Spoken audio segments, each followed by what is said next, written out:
Maombezi na jinsi ya kukabiliana na hofu ya ugonjwa wa kifua kikuu au TB. Pengine umeenda kupima na umeambiwa umepata maambukizi ya bakteria wanaosababisha ugonjwa wa kifua kikuu au TB.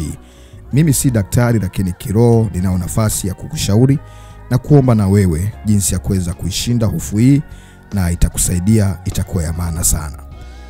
Ikiwa umepata changamoto ya ugonjwa wa kifua kikuu au TB, tambua kwamba sio mwisho wa maisha. Ni ugonjwa unaopona, ni ugonjwa ambao unaweza ukakaa katika hali yako nzuri tu, hasa ukifuata utaratibu wa kidaktari na ile mfumo wa dozi ambao unakuwa umepewa. Mungu ni mwaminifu, kwa maombi na kwa dawa Mungu anaweza kukufungua. Viko vitu ambavyo inatakiwa uviepuke kipindi ambacho uko kwenye changamoto hii. Jambo la kwanza, usikubali kuwa ni mtu wa mawazo. Usikubali mawazo ya kutawale, hofu ya kwamba itakuwaje, nitakufa, nitakuwa hivi na hivi na hivi na hivi. Mungu ni mwaminifu, anaponya, na kwa msaada wa Mungu na madaktari ambao Mungu amewaweka kwa nafasi zao, basi utaweza kukaa vizuri. Watu wengi wamepata changamoto hiyo na wengi wamefunguliwa. Watu wengi wamepitia shida hiyo na wengi wamefunguliwa. Ninaamini kabisa ukifata utaratibu wa kidaktari vizuri na ukasimama na Mungu kwa maombi vizuri, ukawa unakula chakula na lishe vizuri, utakaa katika hali yako ya kawaida. Yako mambo ambayo huwa yanatokea hasa pale ambapo ugonjwa huu umekupata. Wakati mwingine kifua kinabana, unakosa pumzi vizuri, unakosa amani. Wakati mwingine unaona kama mauti iko mbele yako kabisa, yani unaona mauti iko mbele yako. Kati ya ugonjwa ambao unaweza ukamfanya mtu akaaga dunia mapema kama hajapata msaada wa haraka ni ugonjwa huu. Ugonjwa huu ukihusianisha na imani za kishirikina, huenda ukajikuta umeharibikiwa. Ni ugonjwa wa kawaida ambao unaweza kumpata mtu yoyote, na wakati mwingine uko pande mbili. Kuna ambao unaweza kuambukiza wengine na ambao hauwezi kuambukiza wengine, na unaweza kupatikana kwa njia nyingi, lakini kwa sababu tu ni bakteria wanaweza wakampata mtu yote, hasa kwa njia ya hewa na baadhi ya vitu ambavyo vinaendana na mfumo wa hewa ikampata mtu yoyote. Zamani lilikuwa ni jambo la hofu, ni jambo la kutisha, lakini sasa hivi ni jambo la kawaida kabisa kabisa kabisa kabisa. Ukifuata vizuri utaratibu na dozi, utakaa vizuri kabisa, na usiogope. Usiogope, sio peke yako unayepata shida hiyo. Na ukitaka ujue sio peke yako, kama unaelekea huko au unaendaga mahali ambapo mnachukua dozi, basi utaona kuna wengi tu, na kama wote mngekuwa kwenye awamu moja ya kuchukua, basi ungeona ni wengi wana shida hiyo. Lakini kuna mambo ya kujiepuka nayo, au kuna mambo ya kujikinga. Jitahidi tu kuwa msafi na kuishi kwenye mazingira usafi, kuepuka kuketi mahali ambapo panaweza pakawa pana hewa ambayo si hewa safi. Jambo hili linaweza likasababisha changamoto zingine katika afya. Lakini zaidi sana maombi. Unapokunywa dawa, muombe Mungu. Unapokunywa dawa, muombe Mungu, utakaa vizuri. Na ukimaliza dozi yako na ukipona, vunja, kwa sababu hii wakati mwingine ni roho, huwa ina kawaida ya kuondoka. Kama hujavunja inaweza ikarudi. Kwa hiyo natakiwa uvunje. Na kama hujatumia dawa vizuri, pia inaweza ikakuletea shida, ukawa haujapata nguvu ya kuweza kustahimili mapambano mengine ya maradhi. Lakini ukimaliza dawa zako vizuri, ukinywa vizuri kwa wakati, itakusaidia kuweza kushinda kabisa hiyo hali. Lakini pia utakuwa barozi kwa watu wengine wenye changamoto kama hiyo, na kuambia kwamba wasiogope. Ni jambo la kawaida, ni jambo ambalo linatibika, ni jambo ambalo linaweza likampata mtu yoyote, wala haina maana kwamba wewe ni mwenye dhambi sana, haina maana kwamba wewe ni mkosaji sana.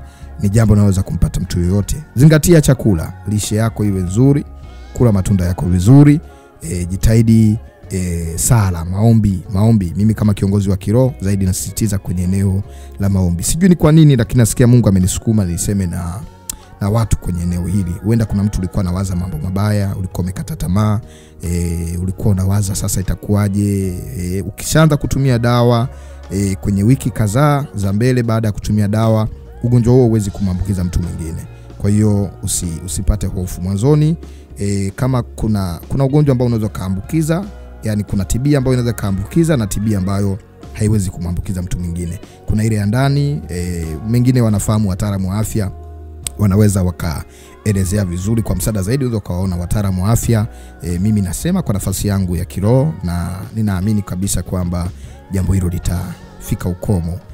Miezi, nadhani ni miezi kama 6 kama susei, ndio miezi ya kuhudhuria dawa. Mwanzoni kunaweza kukawa kuna changamoto, madawa ni mengi, lakini baada ya miezi kadhaa dawa zinapunguzwa na unaweza tu, ni jambo la kawaida. Ulikuwa umepungua, afya yako itarejea, utajikuta unanenepa, utajikuta sasa umerudi kwenye afya yako ya kawaida.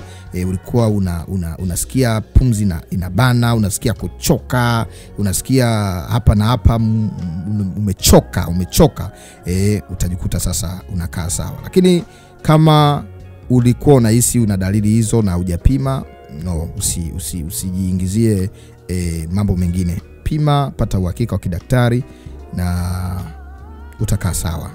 Zitapita tu miezi 6, sio mingi. Sio mingi kabisa, sio mingi. Mwanzoni unaweza kaona sasa mimi nitamaliza kweli, itakuaje?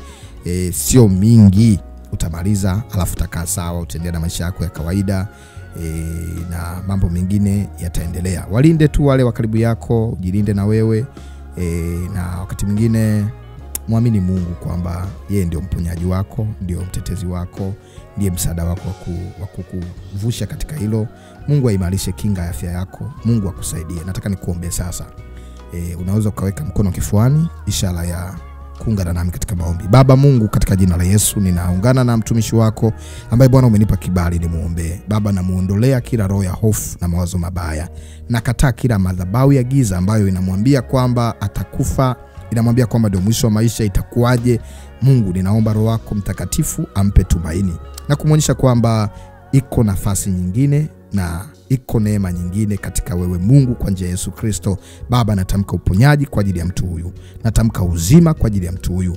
Naombea hata madaktari na wataalamu wa afya ambao wanasimama naye. Baba, ukawape hekima na ukawape namna nzuri ya kuweza kuwaongoza na kuwapa tumaini waliopata shida kama hii, ili waweze kujua kwamba sio mwisho wa maisha. Bwana Mungu, ninakusihi kwa neema yako, mtie nguvu mtu huyu, muwezeshe, mponye, irejeshe afya yake iwe katika hali ya kawaida kwa wakati. Yani arejee kwenye hali ya kawaida ya afya yake haraka sana, kwa sababu anatumia maombi na anatumia dawa ambazo Bwana umewapa taaluma na hekima. Viongozi wetu wa afya watusaidie. Bwana Mungu, ninakusihi, kutana naye mtu huyu, msaidie, muwezeshe kwa jina la Yesu. Amen. Mungu akubariki. Naitwa mwombezi Pastor Godwin Ayubu Ndelwa, niko Dar es Salaam, Mbezi Maramba Mawili, kanisa la Rehobothi. Nimesukumwa niseme nawe jambo hili. Ninaamini kuna mtu nimemvusha na nimetua mzigo, maana limenisumbua kwa muda mrefu. Mungu akubariki sana. Unatamani kuwasiliana nami moja kwa moja, nimekukea namba ya WhatsApp, au ufuatilie mahubiri na maombi ninayoyafanya kila siku. Basi nimekuwekea jina ambalo unaweza kaandika maombi ni dawa, ukakutana na mwombezi Pastor Godwin Ndelwa, au kaandika Godwin Ndelwa au Pastor Godwin Ndelwa au mwombezi Ndelwa. Mungu akubariki. Uwe na wakati mzuri.